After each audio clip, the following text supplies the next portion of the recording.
Menjadi seorang pemandu acara atau presenter bukan perkara mudah. Kalau dipikir, menjadi presenter hanya bermodalkan tampang keren plus bisa cuap-cuap, pikiran Anda meleset. Diperlukan kepercayaan diri selangit agar bisa berdiri di depan banyak orang, dipandang ratusan pasang mata, dan dicermati gerak-geriknya, diperhatikan tutur katanya, tanpa menjadi grogi atau bahkan demam panggung. Belajar untuk percaya diri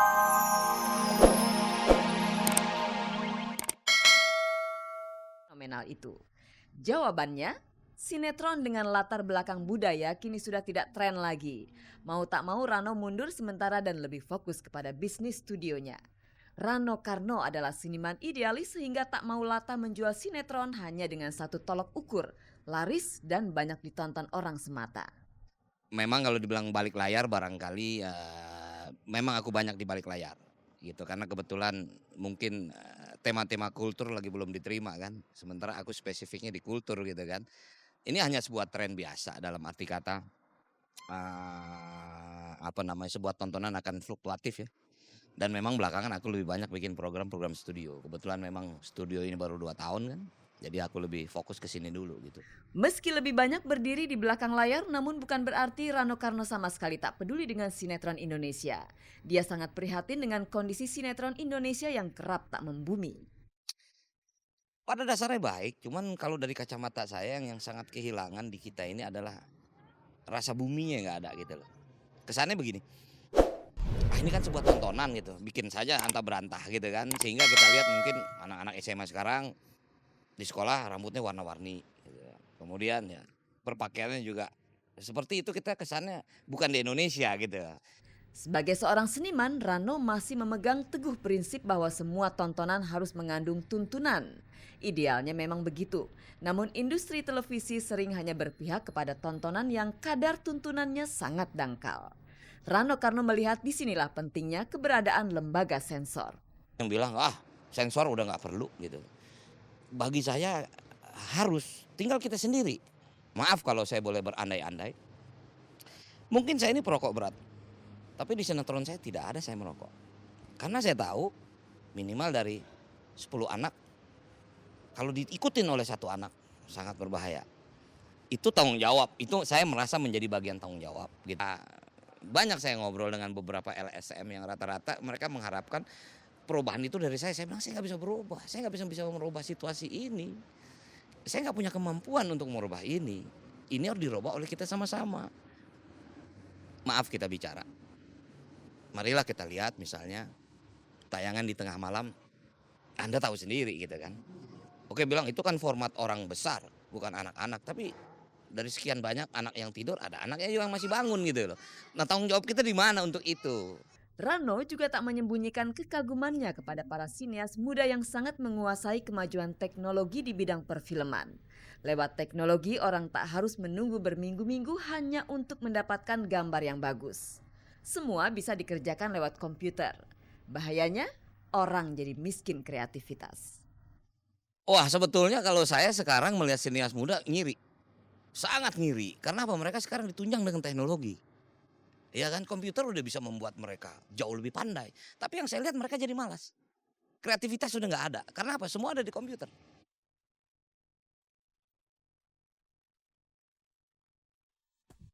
Pemirsa, Dede Yusuf bersama sejumlah artis dan budayawan Jawa Barat beberapa waktu lalu mengadakan kunjungan sosial ke daerah bencana gempa dan korban tsunami di Pangandaran.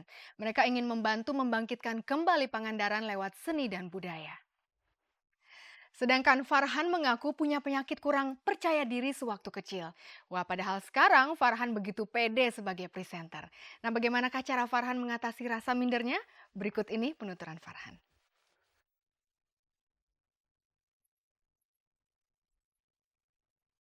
Menjadi seorang pemandu acara atau presenter bukan perkara mudah. Kalau dipikir, menjadi presenter hanya bermodalkan tampang keren plus bisa cuap-cuap, pikiran Anda meleset. Diperlukan kepercayaan diri selangit agar bisa berdiri di depan banyak orang, dipandang ratusan pasang mata, dan dicermati gerak-geriknya, diperhatikan tutur katanya, tanpa menjadi grogi atau bahkan demam panggung. Belajar untuk percaya diri awalnya sulit bagi seorang presenter kondang seperti Farhan. Namun setelah itu pelajaran berharga tersebut menjadi bekalnya seumur hidup. Saya diajarin pede sama bapak saya waktu umur saya 5 tahun. Ayah saya nyuruh saya untuk, nanya harga sebuah kaos kaki ke sebuah toko. Butuh waktu 15 menit buat saya untuk akhirnya berani nanya sama si penjaga toko itu, "Mbak, ini harganya berapa?" Nah, dari situlah akhirnya saya punya keberanian untuk akhirnya mengekspos diri saya, ketemu dengan orang lain untuk berbagai macam kepentingan, termasuk juga, ya keluar dari punggungnya ibu bapak saya. Pengalaman ditempa kepercayaan dirinya oleh sang ayah, Farhan ajarkan kepada anak-anak lain, tak terkecuali pada kedua anaknya sendiri. Menurutnya, percaya diri itu penting untuk menumbuhkan keberanian mengeluarkan pendapat, keberanian bertindak, dan juga keberanian untuk bertanggung jawab pada tindakannya sendiri. Saya banyak mengekspos mereka untuk keluar dari comfort zone mereka ya yang pasti ya. Kayak misalkan kalau mau belanja suruh jajan sendiri, bayar sendiri, datang ke event-event gitu. Ke event itu nggak yang kemudian kayak istilahnya dikekang gitu ya. Lepas aja yang penting kita kontrol. Justru dari situ kita akan tahu seberapa efektif pendidikan kita terhadap anak-anak kita. Mengenai tata krama, sopan santun dan lain-lain. Kepercayaan diri yang kuat dalam diri Dede Yusuf untuk membangkitkan kembali gairah pariwisata, seni dan budaya di daerah pesisir pantai Pangandaran, Ciamis, Jawa Barat. Setelah dilanda gempa dan gelombang tsunami, Dede utarakan saat beberapa waktu lalu mengunjungi Pangandaran. Bersama kelompok Simpai Wargi Urang yang terdiri dari sejumlah artis dan budayawan Jawa Barat, Dede Yusuf mengungkapkan rasa optimismenya akan kebangkitan daerah Pangandaran. Sambil melakukan survei potensi budaya yang bisa dikembangkan, Dede dan rombongan juga memberikan bantuan. Kita akan mencoba memanfaatkan pondok seni dan budaya yang sudah ada ini untuk lebih hidup lagi. Gitu. Jadi bukan hanya Pangandaran hanya sebagai tempat tujuan orang nginep melihat pantai saja, tapi ada tujuan seni dan budaya. Ya kita akan pikirkan ya, mungkin bisa berbentuk konser amal, mungkin bisa semacam mendatangkan artis-artis papan atas ke sini gitu ya. Terus kemudian kita coba siarkan.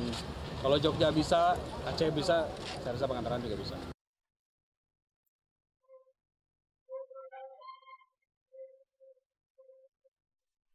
Pemirsa, tepat di Hari Anak Nasional 23 Juli lalu, pemain sinetron cilik Reza mendapatkan penghargaan sebagai pembawa pesan moral terbaik dari Presiden Susilo Bambang Yudhoyono. Atas dasar penilaian apakah Reza bisa mendapatkan penghargaan tersebut? Pemirsa, langsung kita simak liputannya.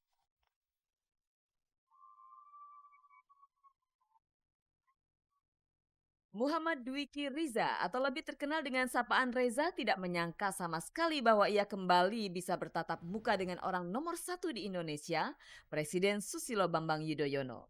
Tidak tanggung-tanggung, Reza juga dianugerahi penghargaan sebagai pembawa pesan moral terbaik berkat aktingnya di sebuah sinetron. Piala penghargaan bagi Reza diserahkan langsung oleh Bapak Presiden dalam rangka peringatan Hari Anak Nasional yang digelar hari Minggu kemarin di Sasono Langen Budoyo, Taman Mini Indonesia Indah. Ketika awak Gospot temui di lokasi syuting, Reza betul-betul kegirangan karena kesempatan langka ini terjadi pada dirinya. Waduh, itu bangga banget deh. Apalagi ngeliat Pak SBY-nya sendiri tuh kayaknya udah akrab sama aku. Wih, seneng banget aku. Gimana ya, Presiden muji aku jadinya, jadi kegeeran. Dalam rangka Hari Anak Nasional, Presiden SBY sengaja memberikan penghargaan khusus bagi anak-anak Indonesia yang berprestasi. Teman main Reza dalam sinetron yang sempat menuai pujian dari Presiden SBY, Sakurta Harapan Ginting juga diberi penghargaan yang sama. Bisa berkumpul dan berkenalan dengan anak-anak berprestasi senusantara, apakah Reza merasa minder?